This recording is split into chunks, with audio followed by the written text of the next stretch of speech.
Tokyo में quad देशों की बैठक खत्म हो गई है और इस बैठक में प्रधानमंत्री नरेंद्र मोदी, अमेरिका के राष्ट्रपति जो बाइडेन, जापान के प्रधानमंत्री फूमियो किशिदा और ऑस्ट्रेलिया के पीएम एंथनी अल्बानीज ने भाग लिया।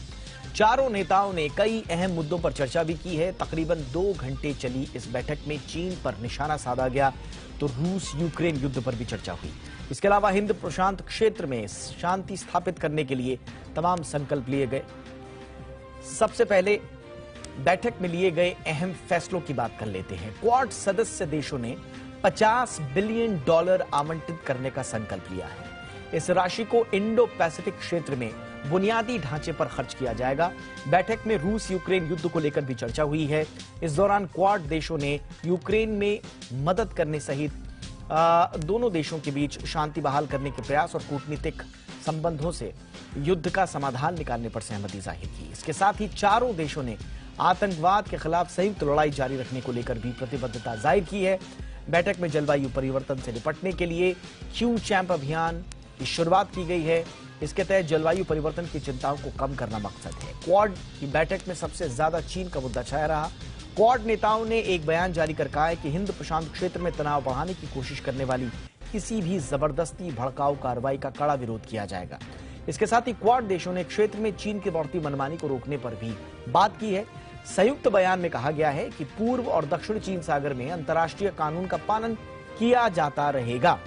हिंद प्रशांत क्षेत्र में चीन का दबदबा कायम जो कोशिश कर रहा है चीन, उसे कम करने के लिए क्वाड देशों ने एक नई पहल की है। क्षेत्र में चीन की दादागिरी पर अंकुश लगाने के लिए भारत समेत क्षेत्र के कुल 12 देश अमेरिका के साथ खड़े हो गए हैं। इसकी खबर हमने कल भी आपको दिखाई थी कि कैसे क्वाड ने अमेरिका के इंडो पैसिफिक इकोनॉमिक फ्रेमवर्क यानी कि IPEF लॉन्च करने का सपोर्ट किया।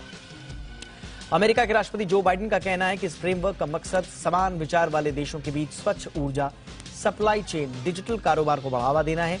इस मुहिम में 7 आसियान देश भी शामिल हुए हैं। कंबोडिया, लाओस जैसे देश इससे दूर रहे जिन्हें चीन का करीबी माना जाता है। हालांकि अमेरिका ने फिलहाल ताइवान को इस फ्रेमवर्क का हिस्सा नहीं बनाया है। अमेरिका का अलग समूह बनाना वास्तव में सीधे तौर पर चीन को चुनौती है। दरअसल चीन ने क्षेत्र में अपनी अलग ट्रेड डील की है जिसमें 15 सदस्यीय देश शामिल हैं। इसमें रीजनल कॉम्प्रिहेंसिव इकोनॉमिक पार्टनरशिप या RCEP इसे कहा जाता है। इसमें जापान, दक्षिण कोरिया समेत 10 एशियाई देश शामिल हैं। RCEP हिंद प्रशांत क्षेत्र में अमेरिका की आर्थिक भूमिका को कम करने के मकसद से लाया गया था और अब अमेरिका ने इसका मुकाबला करने के लिए IPEF को सामने ला खड़ा किया है। क्वाड देशों की बैठक में प्रधानमंत्री नरेंद्र मोदी ने चीन को सख्त संदेश देते हुए कहा कि क्वाड एक अच्छाई की ताकत के लिए बनाया गया है।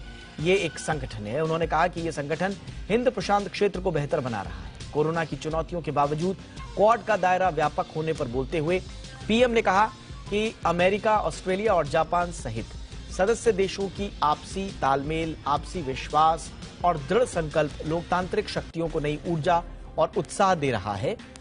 साथ ही उन्होंने ये भी कहा कि क्वाड के स्तर पर हमारे आपसी सहयोग से एक फ्री, ओपन और समावेशी इंडो पैसिफिक क्षेत्र को प्रोत्साहन मिल रहा है जो हम सभी का साझा उद्देश्य भी है।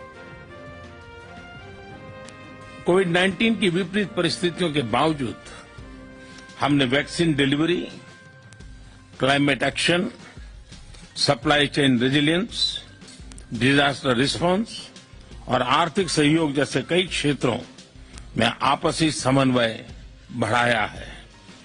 इससे इंडो पैसिफिक में शांति, समृद्धि और स्थिरता सुनिश्चित हो रही है। क्वाड इंडो पैसिफिक क्षेत्र के लिए एक कंस्ट्रक्टिव एजेंडा लेकर चल रहा है। इससे क्वाड की छवि एक फोर्स फॉर गुड के रूप में और भी सुदृढ़ होती जाएगी।